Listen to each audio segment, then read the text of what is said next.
Welcome to spring. It's so exciting. Well, it depends where in the world you are. It might not be spring yet if the clock's gone backwards or forwards wherever you are. Something I realized is that the US, the clocks change at a different time from the UK. And so the US in the beginning of March, the clocks go forward, backwards, forward. The clocks go forward at the beginning of the March, and the UK and Ireland and presumably a lot of the rest of Europe don't do it until the end of March. How friggin' annoying is that if you talk to people internationally like I do and you didn't realize that, like I didn't realize that before someone messaged me and was like, oh, hey, why is our appointment showing the wrong time on my calendar? And I was like, it's not, it's the right time. And then magic worked out that the clocks change at a different time. So the world needs to get on some time schedule. Get rid of this daylight savings malarkey, and just everyone get on the same page, okay? It's annoying. In Ireland, where I am, I live in rural Ireland, as you know, and next door is my uncle's farm. It was the family farm, my granddad's farm, and he died, and now my uncle farms it. And there are sheep being born, little baby lambs. Oh my gosh, it's so cute. And I went round. When I say went round, they're literally like 20 steps away to feed the lambs, and it's so cute because some of the lambs, sometimes they have to be they're known as pet lambs because they have to be hand fed because their mum isn't producing milk, and so the milk hasn't dropped, and so the mum will go off into the field, and then the baby lambs will be fed by hand.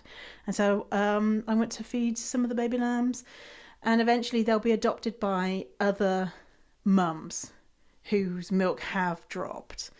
But at that point, they were the first lambs, and so they had to wait until more lambs were born, and then they would be adopted out into a litter of other lambs, because sheep normally have 1, 2, or 3 lambs, and so if a mama sheep has 1 lamb, then an orphan sheep will go and hang with the other lamb and join their family. So there you go, a little bit of lamb farming knowledge there for you, which is obviously very important and why you're listening to today's podcast.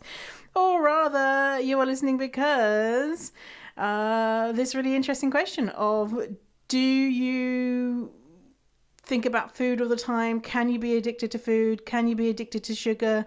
Are you thinking about it all the time? Are you counting down the minutes until you can eat? Are you really focused on sugar and getting sugar into you, and you feel really out of control? Then this episode is going to be really interesting for you. And even not, and you don't know if you can be addicted to food and sugar, then listen on in, because I got some breaking down of this stuff for you to see if we can be on the same page. Now, I used to feel and believe that I was addicted to food, and the reason for that was very logical and a totally right thing to conclude from my brain, my thoughts, my thinking, and my behavior. I would wake up in the morning, and the first thing that I would think about is food. I'd think, yes, I'm allowed to eat. I would be like, oh my God, it's breakfast time. How exciting. I can eat something. And then when breakfast was over, I'd be like, okay, it's X amount of hours and minutes until lunchtime where I'm allowed to eat again. And then it'd be counting down what's for dinner. Oh my gosh, can I sneak some food? Where can I get food from? I want all these types of food. And I would hide food. And this type of behavior and this type of feeling and thinking started when I was very young. And so I truly believed that there was something deeply flawed about me because I was behaving like this, and I would see other people with food and they would just be behaving like, normal people, quote unquote normal people.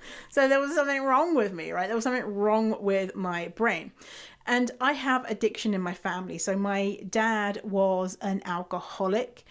So I saw what addiction type behaviors looked like, and the kind of lying and sneaking around and spending your money on the substance and all that type of stuff.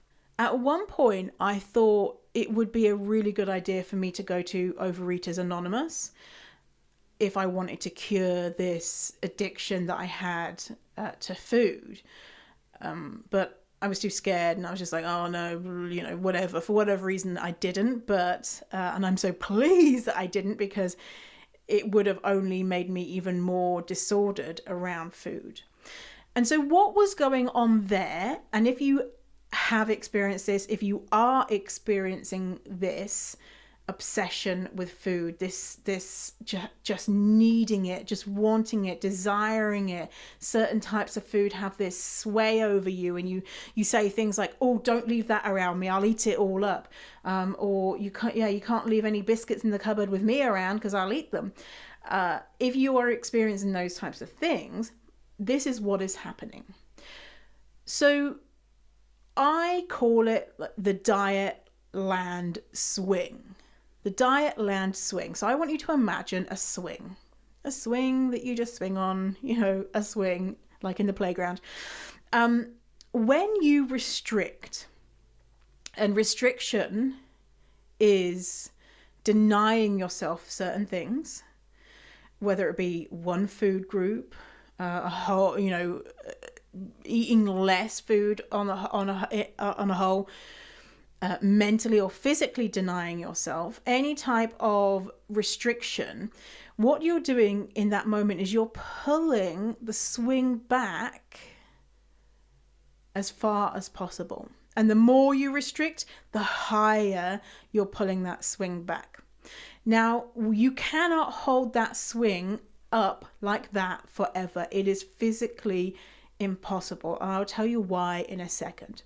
And so what happens when you let go of that swing is the natural thing to happen is it swings to the other side, and the other side is where you will binge, where you will feel out of control around food.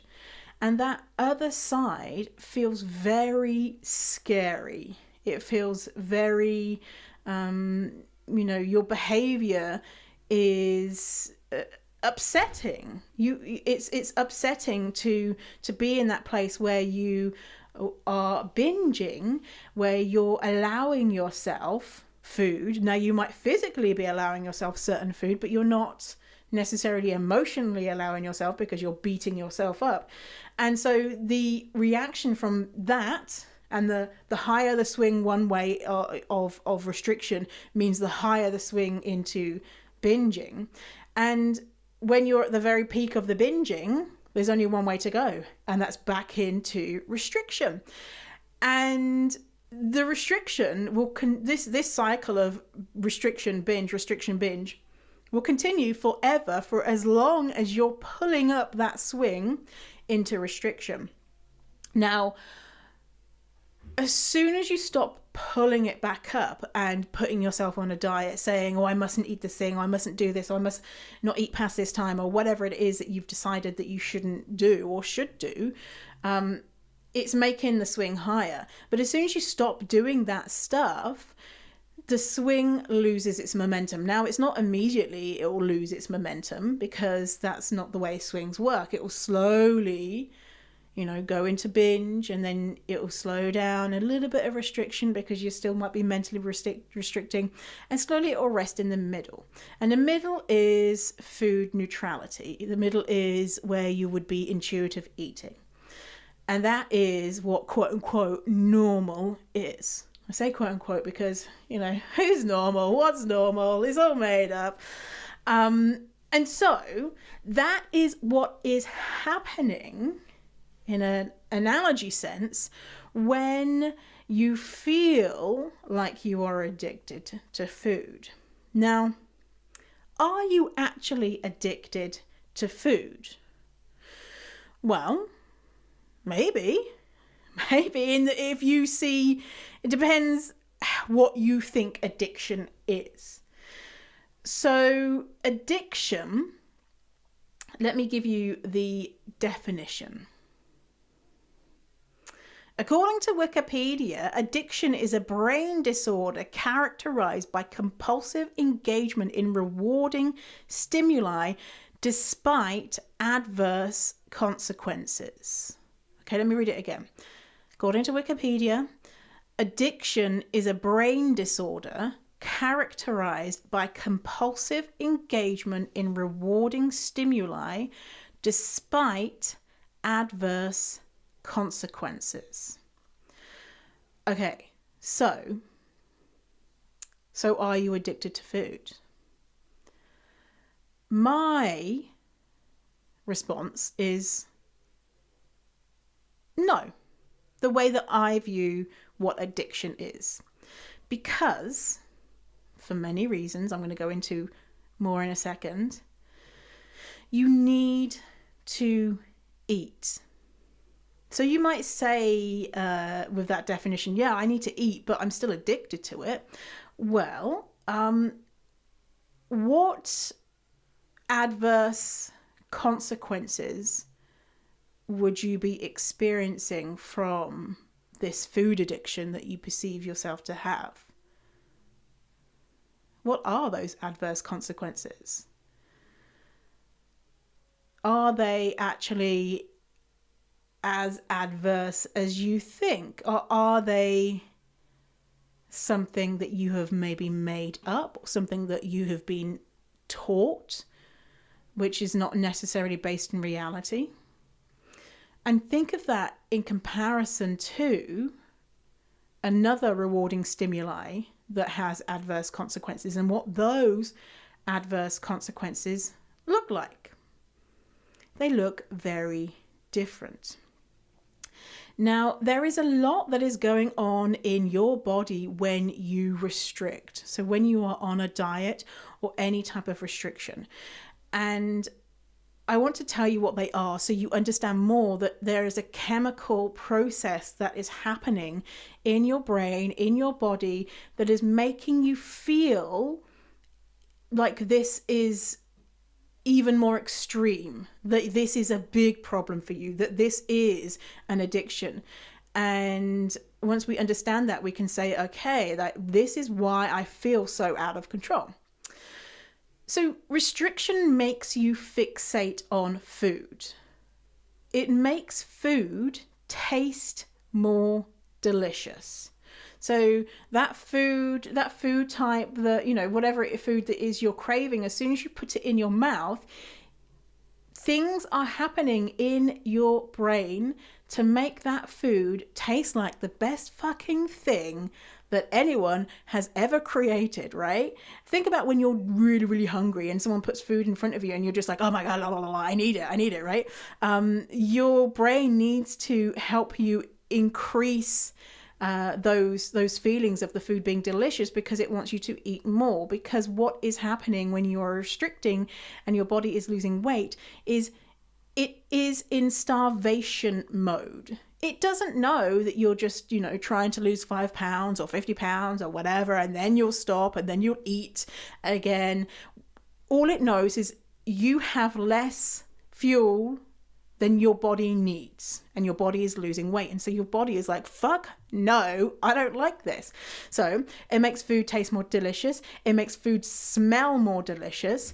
And it grabs onto the calories that you consume with with the food that you consume, and it makes you hold on to those calories. And another thing it does is it increases our appetite. So the hormones that make us feel hungry are increased. So that hormone, one of them is ghrelin.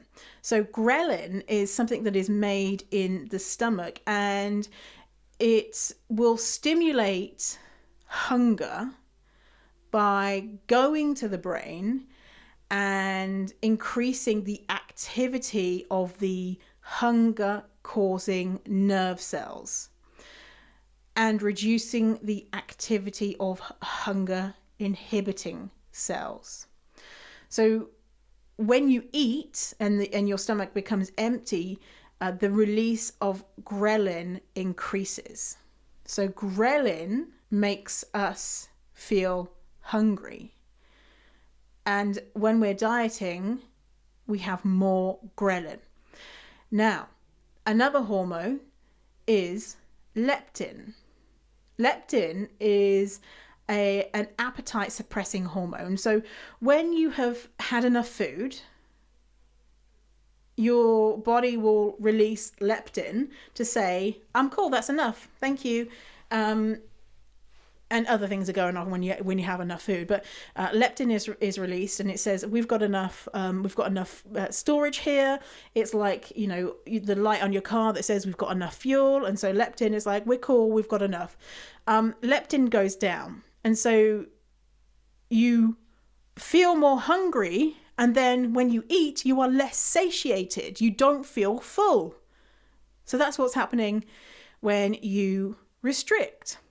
Now that would that not drive you bananas? Would that not make you feel like something is wrong? You are just so fucking hungry all the time, and when you eat, you don't feel as satiated as something that you might eat before. Maybe whatever it is you might have for dinner before, you would have the same amount and feel satiated, whereas now you're eating the same amount and you don't, and you have more food and you just don't feel satiated, and you just, all these other things going on, other things that go on, your metabolism slows down. So there is an incredible article from the New York Times. I'm going to link to it in the show notes about that TV show, The Biggest Loser. I might have mentioned this before, but I'm going to read a quote about what happens to your metabolism. So this is a quote from the article, the New York Times article about The Biggest Loser, which I will link to in the show notes. Kevin Hall, a scientist at a federal research center who admits to a weakness for reality TV, as we all do, had the idea to follow The Biggest Loser contestants for 6 years after that victorious night. The victorious night I think he's talking about is watching the finale. The project was the first to measure what happened to people over as long as 6 years after they had lost large amounts of weight with intensive diet and exercise. The results, the researchers said, were stunning. They showed just how hard the body fights back against weight loss. It is frightening and amazing, said Dr. Hall, an expert on metabolism at the National Institute of Diabetes and Digestive and Kidney Diseases, which is part of the National Institute of Health. I am just blown away. It has to do with resting metabolism, which determines how many calories a person burns when at rest. When the show began, the contestants, though fat, had normal metabolisms for their size, meaning they were burning a normal number of calories for people of their weight. When it ended, their metabolisms had slowed radically, and their bodies were not burning enough calories to maintain their thinner sizes. Researchers knew that just about anyone who deliberately loses weight, even if they start at a quote-unquote normal weight or even quote-unquote underweight, will have a slower metabolism when the diet ends. So they were not surprised to see that the Biggest Loser contestants had slow metabolisms when the show ended. What shocked the researchers was what happened next.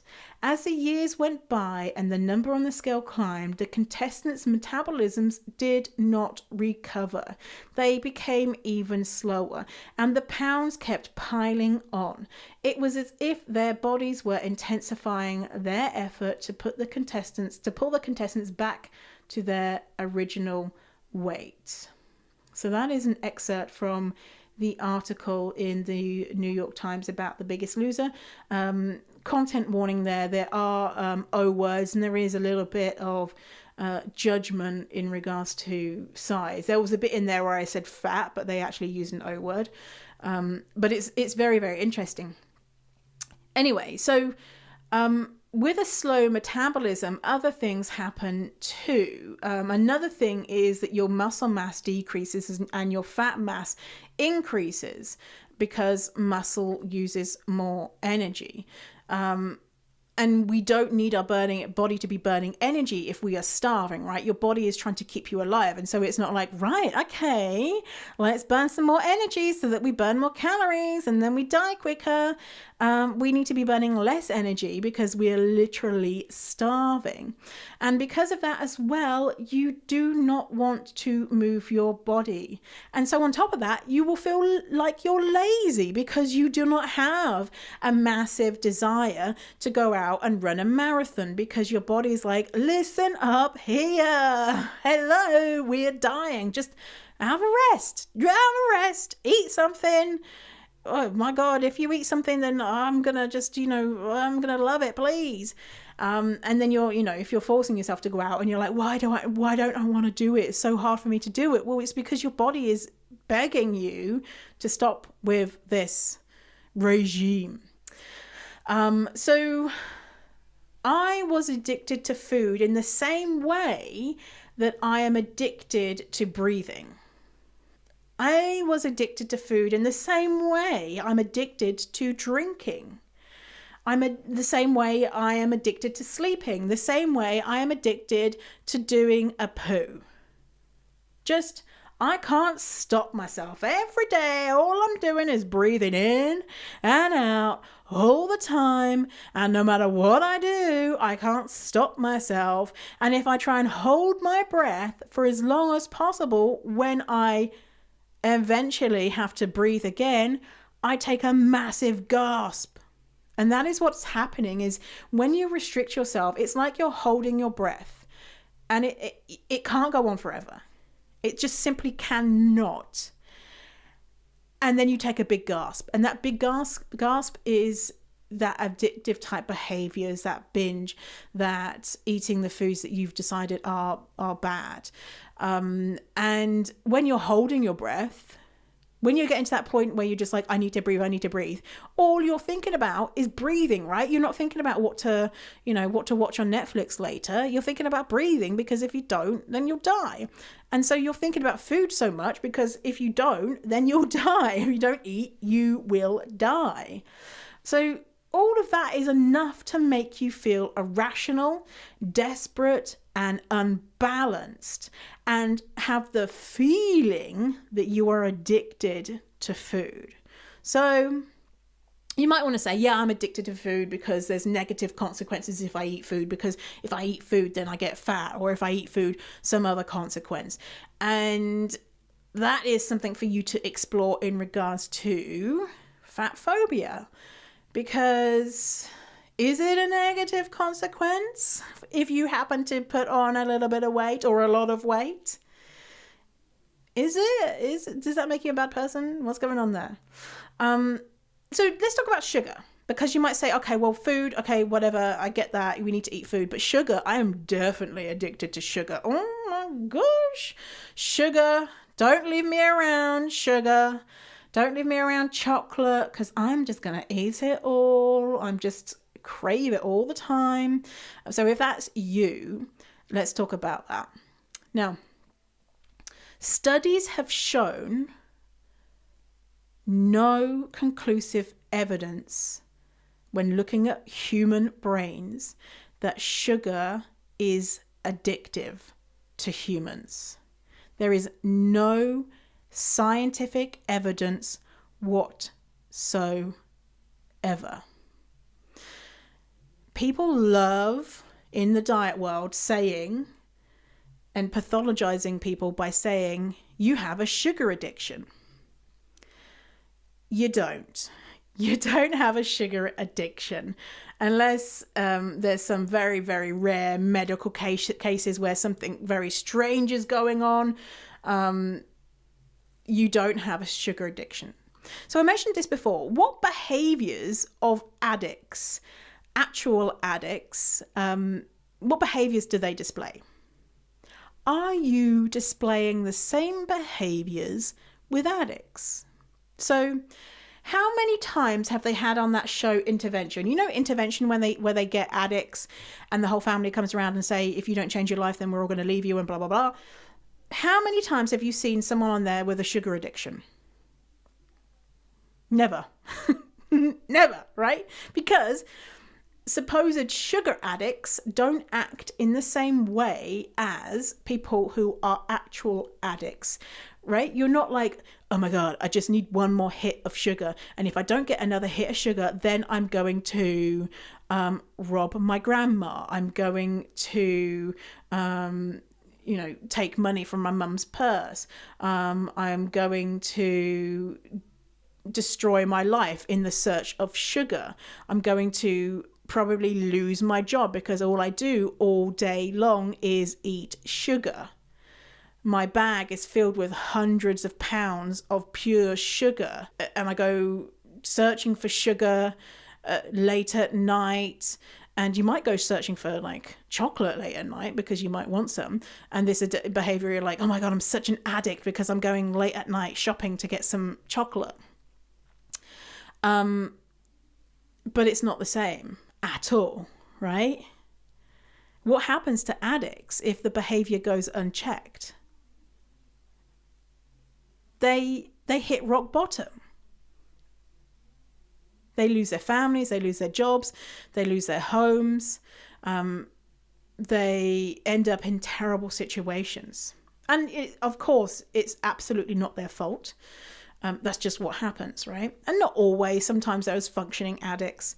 But, you're not a functioning sugar addict. And so if you were really addicted to sugar, you would be addicted to sugar in any way that it came, right? You would be guzzling bananas left, right, and center because bananas have sugar. You'd be searching out ketchup because ketchup has sugar, and you'd be squirting ketchup in your mouth, bathing in ketchup. You'd be like, oh my fucking God, mangoes. Oh, can't get enough of mangoes. And, lusting after them and being like, mangoes. What about like, I don't know, iced tea? You'd be like, oh my God, iced tea. But are you? Or are you feeling like you are addicted to the foods that you have decided are bad that happen to have sugar? And chocolate is an example, because a lot of times people are like, say they're addicted to chocolate. Are you behaving indiscriminately? Any type of sugar? Because if you were really a sugar addict, you'd empty your cupboards for every single thing that had sugar in and would consume it until there was no sugar left in the house in any way, shape or form. Like, addicts, alcoholics will often drink mouthwash because they're addicted. And so they know where they can find alcohol in any form. And because you're not addicted to sugar, you don't engage in that behavior. So you don't necessarily need drugs, right? So people who, or alcohol or other substances that you might be addicted to, you don't need that to survive, unless you have like a prescription. But I mean like the abuse of substances. You do need sugar.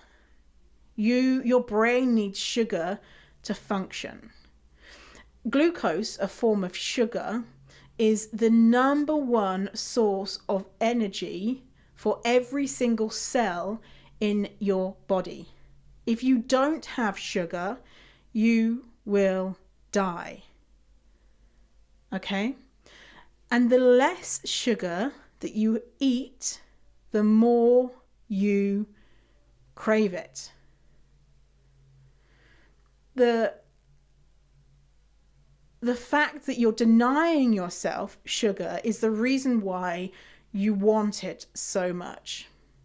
Symptoms of addiction increase with more access to the substance you're addicted to. So if you are addicted to a substance, let's say a drug, the more you have, the more addicted, the more your life spirals out of control. But the thing is, with sugar, symptoms of sugar addiction decrease and disappear with access to more sugar. Okay? So if you allow yourself sugar, and you allow yourself sugar in any way that you want it, in any amount, of course, at the beginning, you're going to be like, oh my God, sugar, and just sugar everything. And in whatever way you want sugar, you're going to just be just having so much of it. And you're going to be like, see, I knew it, I'm addicted. But it's that swing again. So you are going from a place of deep restriction to letting that swing go, when you're going to go swing in the other direction, where you'll binge, where you'll eat a lot of the food. But as long as you're not pulling yourself back with the judgment that you have a sugar addiction, and allow yourself all of the foods that you need these foods, then slowly you'll become to a place of neutrality, where you might, really enjoy things that have sugar, but you don't feel out of control. So, in conclusion, no, you are not addicted to food. Unless the way that you defined addiction, but then you're also addicted to having a piss. You're also addicted to sleeping. You're a big sleep addict. You're also addicted to breathing. And there's no scientific evidence to show that sugar addiction is real. It doesn't mimic any other type of addiction. You need sugar to live. And if you have any doubts about it, just change any type of substance that people do get addicted to, and change it with sugar. And you're just like, okay, it's ridiculous. People are not like, oh my God, give me one more hit of sugar. People are not going to jail because they're trying to get sugar. People are not out on the street selling sugar.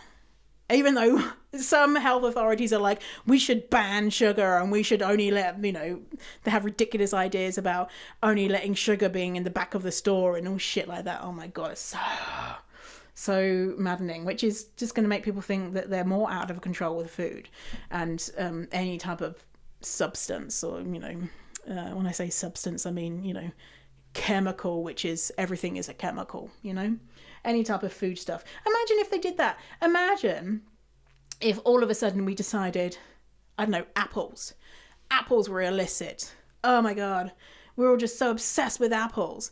And then they're like, we're going to keep apples at the back of the store, or you can only buy a certain amount of apples, or apples are taxed super heavily.